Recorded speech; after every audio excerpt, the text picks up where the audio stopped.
સરકાર પ્રતિ વર્ષ સમગ્ર ગુજરાતના વકીલોના વેલફેર માટે બજેટ સત્રની અંદર 5 કરોડ રૂપિયાની જોગવાઈ કરતી હોય છે।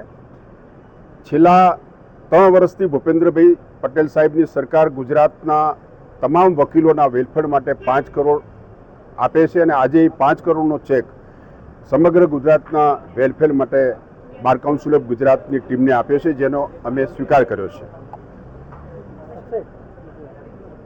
બીજું, નોટરીના જે ઇન્ટરવ્યૂ થયેલા એ ઇન્ટરવ્યૂ પછી પરિણામ બાકી હતા। અમે ગુજરાત ગવર્મેન્ટને વિનંતી કરી છે કે સમગ્ર ગુજરાતના વકીલોને નોટરીના જે ઇન્ટરવ્યૂ લીધા છે એના પરિણામ જાહેર કરે અને નોટરીનું નિમણૂક આપે। સમગ્ર ગુજરાતની અંદર 34,000 મહિલા વકીલો છે। એ મહિલા વકીલોની તમામ જિલ્લા બાર અને તાલુકા કક્ષાએ સરકાર એક સારી વ્યવસ્થા આપી જ છે, પણ એમાં વધારાની સગવડો ગુજરાતના મહિલા વકીલોને આપવાની એક માગણી કરી છે।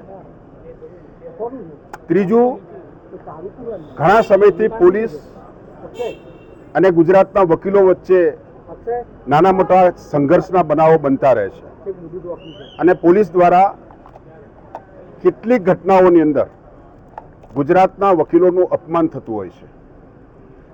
આ મુદ્દે બિલકુલ સદભાવના અને સારી વાતાવરણમાં મુખ્યમંત્રી સાહેબે ગુજરાતના બાર કાઉન્સિલના પ્રતિનિધિ મંડળને સાંભળ્યા અને ખાતરી આપી કે ગુજરાતના કોઈ પણ વકીલનું જ્યારે એ ગુજરાતના નાગરિક વખતે કેસ લડવા અથવા કેસની ન્યાયિક પ્રક્રિયામાં જ્યારે પોલીસ સ્ટેશન જશે ત્યારે એનું સન્માન જળવાશે। અમે હોમ મિનિસ્ટર સાહેબને પણ મળવા જઈએ છીએ। સરકારે અને મુખ્યમંત્રી સાહેબે પૂરી લાગણીથી અમને સાંભળ્યા છે। ગુજરાતના વકીલોની તકલીફને પણ પૂરી ધ્યાનથી અમને સાંભળ્યા છે।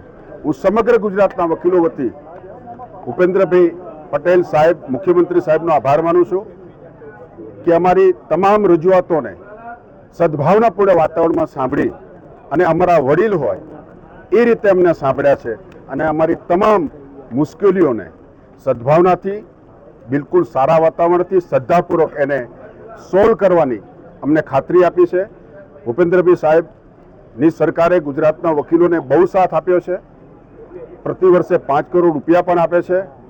અમારી કોઈ પણ તકલીફ સમગ્ર ગુજરાતના વકીલોની બાર કાઉન્સિલ માધ્યમથી ગુજરાત સરકાર સાંભળે છે અને અમને સહાયતા પણ કરે છે।